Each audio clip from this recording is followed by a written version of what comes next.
US president Donald ട്രംപിന്റെ തീരുവ ഭീഷണിയിൽ തിരിച്ചടിച്ച് China. റഷ്യയിൽ നിന്നും എണ്ണ വാങ്ങുന്ന ചൈനയ്ക്ക് നാറ്റോ രാജ്യങ്ങൾ 100% ടാരിഫ് ചുമത്തണമെന്ന ട്രംപിന്റെ നിർദ്ദേശത്തിന് അവർ ശക്തമായ ഭാഷയിലാണ് ഇപ്പോൾ മറുപടി നൽകി തിരിച്ചടിച്ചിരിക്കുന്നത്. ഞങ്ങളല്ല യുദ്ധം ചെയ്യുന്നത്, ലോക സമാധാനം നശിപ്പിക്കുന്നതും. ഞങ്ങൾ യുദ്ധം ചെയ്യാറില്ല എന്നും പ്ലാൻ ചെയ്യാറില്ല എന്നും ചൈന ഇപ്പോൾ വ്യക്തമാക്കിയിരിക്കുകയാണ്. ഇതോടെ ട്രംപിന്റെ കരണം പുകച്ചുള്ള മറുപടി കൂടിയാണ് ചൈന നൽകിയിരിക്കുന്നത്. യുദ്ധങ്ങൾ കൊണ്ട് യാതൊരുവിധ പരിഹാരവും ഇവിടെ കണ്ടെത്താൻ പറ്റില്ല.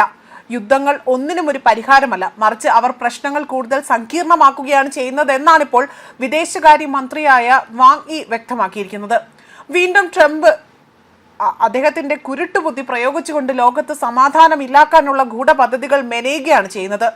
അതിന്റെ തൽഫലമായിട്ടാണ് ഇപ്പോൾ നാറ്റോ സഖ്യരാജ്യങ്ങളോട് പോലും ഇത്തരത്തിൽ ചൈനയെ നശിപ്പിക്കാനുള്ള വഴികളുമായി രംഗത്ത് വന്നിരിക്കുന്നത് എന്നതാണ് രാഷ്ട്രീയ നിരീക്ഷകരടക്കം വിലയിരുത്തുന്നത്. റഷ്യയുമായി ചങ്ങാത്തം കൂടുന്ന ആരാണെങ്കിൽ പോലും അവർക്കുമേൽ കൂടുതൽ സമ്മർദ്ദം ചെലുത്തുക എന്ന ഗൂഢലക്ഷ്യമാണ് അല്ലെങ്കിൽ ഗൂഢപദ്ധതിയാണ് ഇപ്പോൾ ട്രംപ് മെനയുന്നത്. എന്നാൽ അതൊന്നും തന്നെ ഇവിടെ ഫലവത്താകില്ല എന്നതും മറ്റൊരു വസ്തുതയാണ്. മാത്രമല്ല, ഇതിന്റെ പേരിൽ, തീരുവയുടെ പേരിൽ തന്നെ മറ്റു രാജ്യങ്ങളുമായി, അതായത് ചൈനയെ ഇനിയും ഭീഷണിപ്പെടുത്താൻ സാധിക്കില്ല അല്ലെങ്കിൽ മുൾമുനയിൽ നിർത്താൻ സാധിക്കില്ല എന്ന് തന്നെയാണ് മറ്റൊരു വസ്തുതയായി ഇവിടെ പറയുന്നതും.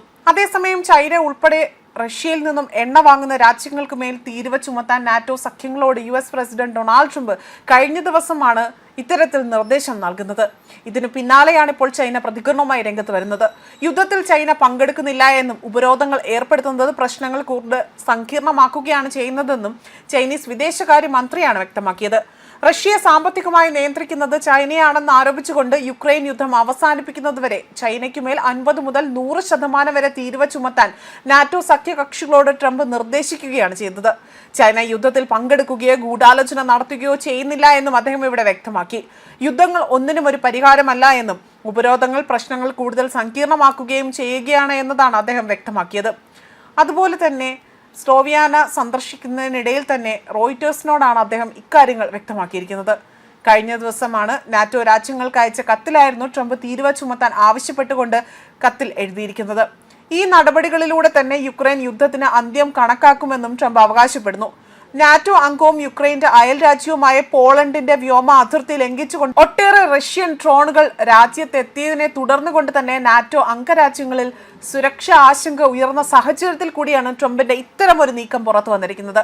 റഷ്യയിൽ നിന്നും എണ്ണ വാങ്ങുന്നത് നിർത്തുവാനും റഷ്യയ്ക്ക് മേൽ കൂടുതൽ ഉപരോധം ഏർപ്പെടുത്തുവാനും കത്തിൽ ട്രംപ് ആവശ്യപ്പെട്ടിട്ടുണ്ട്.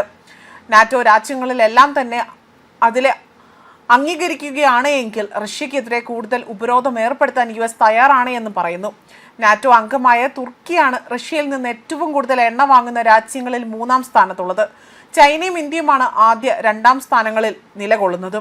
32 അംഗ സൈനിക സഖ്യത്തിൽ തുർക്കിയെ കൂടാതെ തന്നെ ഹംഗറി പോലുള്ള മറ്റ് രാജ്യങ്ങളും റഷ്യയിൽ നിന്നും എണ്ണ വാങ്ങുന്നുണ്ട്. യുദ്ധം അവസാനിപ്പിക്കാനുള്ള വഴി തെളിയുന്നുണ്ടെങ്കിൽ പോലും റഷ്യയ്ക്കും അവരുടെ പ്രധാന വ്യാപാര പങ്കാളിയായ ചൈനയ്ക്കും ഇന്ത്യക്കും ദ്വിതീയ ഉപരോധങ്ങൾ ഏർപ്പെടുത്തണമെന്ന് നേരത്തെ തന്നെ ട്രംപ് പറഞ്ഞിരുന്നു.